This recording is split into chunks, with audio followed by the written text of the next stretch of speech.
हरे कृष्णा। आज हम करेंगे आषाढ़ मास का 10वां अध्याय।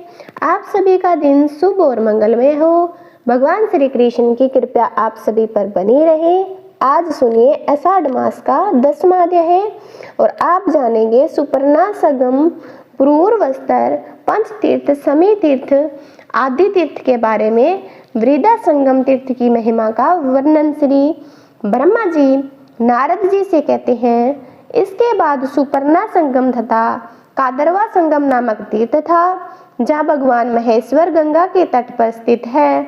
वहीं अग्निकुंड, रुद्र कुंड, विष्णु कुंड, सूर्य कुंड, सोम कुंड और ब्रह्मा कुंड, कुमार कुंड तथा वरुण कुंड भी है। उस स्थान पर अप्सरा नाम की एक नदी गौतमी गंगा में मिलती है। उस तीर्थ में स्मरण मात्र से मनुष्य कृत्य हो जाता है, सब पापों को निवारण करने वाला है। उससे आगे पुरुष नामक तीर्थ है, उसके दर्शन की बात ही क्या, स्मरण मात्र से ही पापों का नाश हो जाता है। एक समय एक राजा पूर्वा ब्रह्मा जी की सभा में गए। वहां देव नदी सरस्वती ब्रह्मा जी के पास बैठी हुई थी। उस रूपवती को देखकर राजा ने उर्वशी से पूछा, ब्रह्मा जी, आपके पास वो पूर्वा क्यों आए? उन्होंने आपके आने का कारण पूछा। इसके बाद उन्होंने कहा नारद जी ने कि ब्रह्मा जी के पास रूपवती साध्वी स्त्री कौन है? यह तो सबसे सुंदर युवती है, अपने सौंदर्य के प्रकाश से इस सभा को उद्दीपित कर रही है। उर्वशी ने कहा, यह कल्याणमयी ब्रह्मा कुमारी देव नदी सरस्वती है, प्रतिदिन आती जाती है। यह सुनकर राजा को बड़ा विस्मय हुआ। उन्होंने उर्वशी से कहा, इसको मेरे पास बुला लाओ। उर्वशी ने जाकर राजा का संदेश सुना दिया। सरस्वती ने स्वीकार कर लिया। अपनी प्रतिज्ञा के अनुसार वह पुरूरवा के पास आई। राजा ने सरस्वती नदी के तट पर उसके साथ अनेक वर्षों तक विहार किया। यह देख मैंने सरस्वती को श्राप दे दिया। मेरे श्राप के कारण मैं मृत्यु लोक में कहीं लुप्त हो गई है और कहीं दिखाई भी नहीं देती। जहाँ सरस्वती नदी गंगा में मिली, वहां पहुंचकर राजा पुरूरवा ने तपस्या की और महादेव जी की आराधना करके गंगा जी को प्रसाद से संपूर्ण अभिष्ट प्राप्त कर लिया है।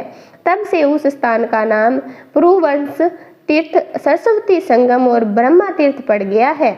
वहाँ सिंधेश्वर नाम से प्रसिद्ध महादेव जी रहते हैं। वह तीर्थ समस्त कामनाओं को देने वाला है। उसके सिवा सावित्री, गायत्री, सरदा, मेधा और सरस्वती ये 5 पुण्य तीर्थ है। वहाँ स्नान और जलपान करने से मनुष्य सब पापों से मुक्त हो जाता है। यह 5 मेरी कन्याएं हैं जो नदी रूप में परिणित हो गई। जहाँ वे भगवती गंगा से मिली है, वहीं 5 तीर्थ है। वे 5 नदियों और सरस्वती पवित्र नदी है।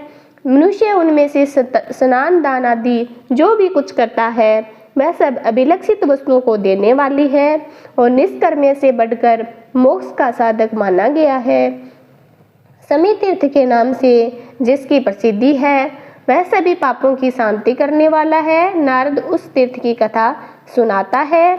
सावधान होकर आप सुनो। पूर्व काल में प्रियव्रत नाम से एक प्रसिद्ध क्षत्रिय राजा थे। उन्होंने गोदावरी के दक्षिण तट पर अश्वमेध यज्ञ की दीक्षा ली। उस यज्ञ के पुरोहित हुए वशिष्ठ जी। एक दिन उस यज्ञ में हिरण्यक नाम का दानव आया था। महर्षि वशिष्ठ ने अपने ब्रह्मादंड से सब दैत्यों को मार भगाया। इसके बाद पुनः यज्ञ आरंभ हुआ।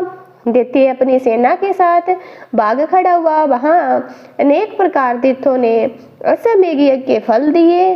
तीर्थ है समी तीर्थ, विष्णु तीर्थ, अर्क तीर्थ, शिव तीर्थ, सोम तीर्थ और वरिष्ठ तीर्थ है। यज्ञ का समाप्त होने पर देवताओं और ऋषियों ने वरिष्ठ और प्रियों से कहा, इन तीर्थों ने अश्वमेध यज्ञ का फल दिया है, अतः इनमें स्नान दान करने से मनुष्य अश्वमेध यज्ञ का पुण्य फल प्राप्त करेगा। इसमें तनिक भी संदेह नहीं है। मनु, गौतमी में एक स्थान अनेक नदियों मिली है। उन सब के नाम पर अलग अलग तीर्थ है। उन तीर्थों के नाम है सोम तीर्थ, गर्दव तीर्थ, देव तीर्थ, पुण्य तीर्थ, साल तीर्थ, श्री पर्णा संगम, स्वागता, संगम, कुसुमाती संगम, पुष्टि संगम, कर्णिका संगम, वेनमी संगम, कृष्णा संगम, वासवी संगम, शिव शर्मा, सिकी, कुसुमिका, उपाधाराध्या, सातिजा, देवजा, अजवृद्ध, सुर और भद्र आदि। आदाय यह भी बहुत से नदी गण गौतमी में मिले हुए हैं। पृथ्वी पर जितने भी तीर्थ हैं वे सभी देवगिरी पर गए थे।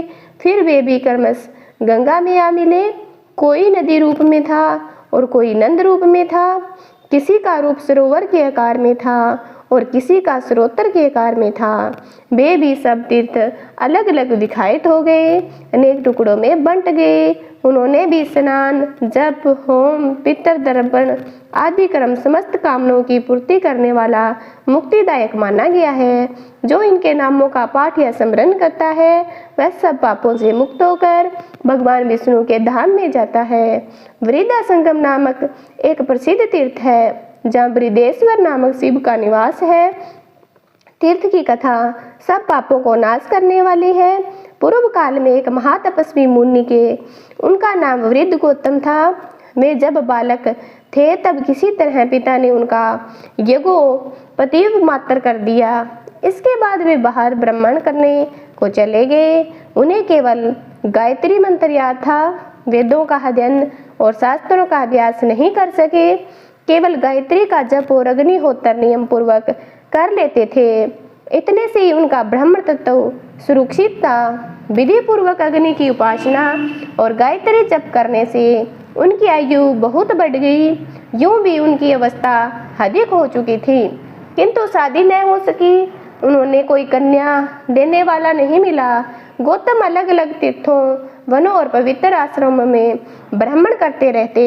घूमते घूमते शीतगिरी पर चले गए, वहीं रहने लगे। वहां उन्होंने एक रमणीय गुफा देखी। वहां पर एक सुंदर युवती को देखा। उसे देखकर वह बहामुख हो गया, लेकिन उन्हें समझ नहीं पाया। गुफा देखी और वृक्षों से घिरी हुई थी। एक अत्यंत दुर्लभ वृद्धा तपस्वी रहती थी।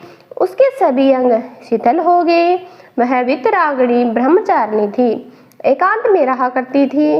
उसे देखकर मुनि श्रेष्ठ गौतम नमस्कार के लिए खड़े हो गए। यह देखकर वृद्धा ने कहा, आप मेरे गुरु होंगे, अतः मुझे प्रणाम ना करें। जिसे गुरु नमस्कार करता है उसकी आयु, विद्या, धन, कीर्ति, धर्म और स्वर्ग आदि की प्राप्ति होती है और दुख दर्द नष्ट हो जाते हैं। यह सुनकर गौतम बड़े आश्चर्य में पड़ गए। हाथ जोड़कर बोले, तुम वृद्धा तपस्वी हो, गुणों में भी मुझसे बड़ी हो। मैं बहुत कम पढ़ा लिखा और अवस्था में भी छोटा हूँ, फिर तुम्हारा गुरु कैसे हो सकता हूँ? तब वृद्धा ने कहा, आश्रमी श्रेण के प्रिय पुत्र ऋतध्वज थे।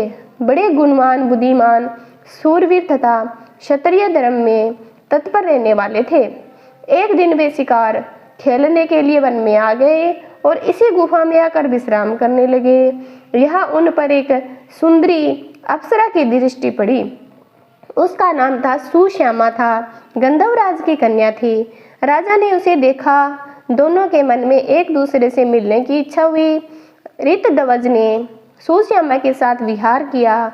भोग इच्छा निवृत्त होने पर राजा उसकी अनुमति लेकर अपने घर चले गए। इसके बाद सुश्यामा के गर्भ से मेरा जन्म हुआ है। जब माता यहाँ से जाने लगी तब बोली, कल्याणी, जो पुरुष इस गुफा में पहले आ जाए वही तुम्हारा पति होगा। तब से आज तक तुम ही यहाँ आए हो, दूसरा कोई पुरुष कभी आया नहीं।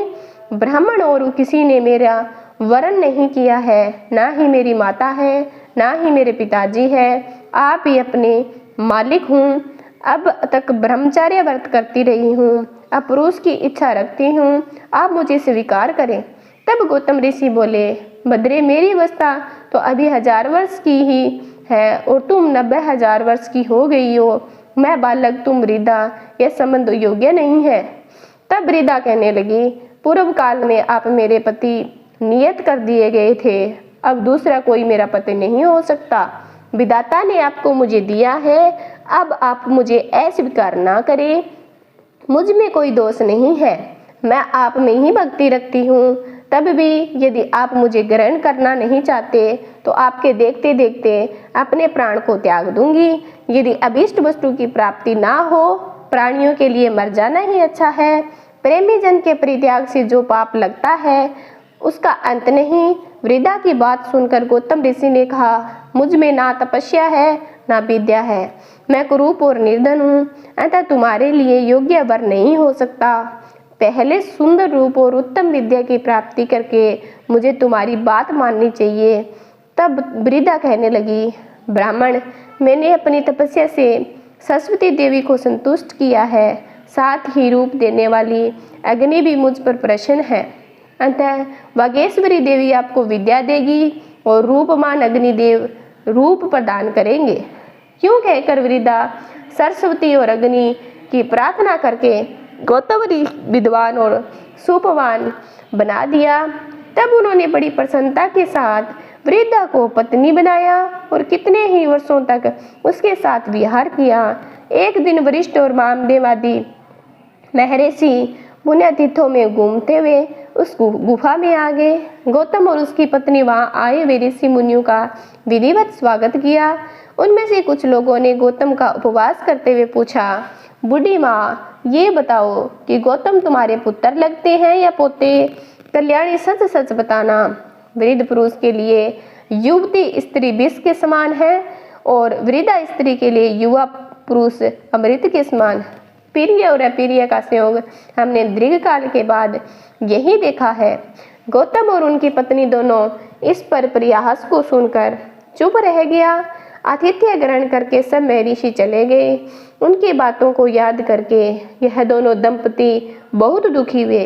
एक दिन स्त्री सहित गौतम ने मुनिवर अगस्त्य जी से पूछा, महर्षि, कौन सा देश या तीर्थ ऐसा है जहाँ जाने से कल्याण की प्राप्ति होती है? तब अगस्त्य जी ने कहा, ब्राह्मण, मैंने मुनियों के लिए मुख से सुना है कि गोदावरी नदी में स्नान करने से सभी मनोकामनाएं पूर्ण होती है। अगस्त्य की बात सुनकर गौतम उस वृद्धा के साथ गौतमी तट पर गए और कठोर तपस्या करने लगे। उन्होंने भगवान शंकर और विष्णु की स्तुति की तथा पत्नी के लिए गंगा जी को संतुष्ट किया। गौतम ऋषि बोले, शिव जिनका हृदय व्यथित है और ऐसे पुरुषों के लिए संसार में पार्वती सहित आपकी शरण है, ठीक वैसे ही जिस प्रकार मरुभूमि के पथिकों के लिए वृक्ष ही आश्रय होता है, भगवान श्री कृष्ण आप ही छोटे बड़े सब भूतों के पापों का सर्वदा निवारण करने वाले हैं। जैसे सूखती हुई खेती को मेघ ही सींचकर हरा भरा करता है, सुधा में तरंगों से सुशोभित गौतमी, तुम बैकुंठ रूपी दुर्ग में पहुंचने के लिए सीढ़ी हो। हम अधोगति में पड़कर संतप्त हो रहे हैं, माते तुम हमारे लिए शरण हो जाओ। सबको शरण देने वाली गौतमी गंगा के स्रोत्र से प्रसन्न होकर बोली, ब्राह्मण, तुम मंत्र पढ़ते हुए मेरे जल से अपनी पत्नी का अभिषेक करो, इससे यह रूपवती हो जाएगी, इसके सभी अंग मनोहर होंगे, नेत्रों में भी सुंदरता आ जाएगी तथा यह सब प्रकार के शुभ लक्षणों से शोभा पाने लगेगी। गंगा जी के आदेश से दोनों ने ऐसा ही किया। अंततः इनकी कृपा से दोनों पति पत्नी सुंदर रूप वाले हो गए। उनके अभिषेक का जो जल था वह नदी रूप में बदल गया। वृद्धा नाम से ही उस नदी की ख्याति हुई। गौतम ने जो शिवलिंग की स्थापना की वह वृद्धा के नाम पर वृद्धेश्वर कहलाया। वही मुनि श्रेष्ठ गौतम ने वृद्धा के साथ पूर्ण आनंद प्राप्त किया। तब से उस तीर्थ का नाम वृद्धा संगम हो गया। वहाँ किया हुआ स्नान और दान सब मनोरथों को सिद्ध करने वाला है। जय श्री कृष्णा। आज का अध्याय यहीं पर समाप्त होता है। तो ये अध्याय आपको कैसा लगा? आगे का अध्याय सुनने के लिए मेरे चैनल को सब्सक्राइब करना। प्रिय भक्तजनों, अगर आपको ये कथा अच्छी लगी है, आशा करती हूँ कि ये कथा आपको अच्छी लगी होगी, और अगर आप चैनल पर पहली बार आए हो तो चैनल को सब्सक्राइब करना, कमेंट करके ज़रूर बताना।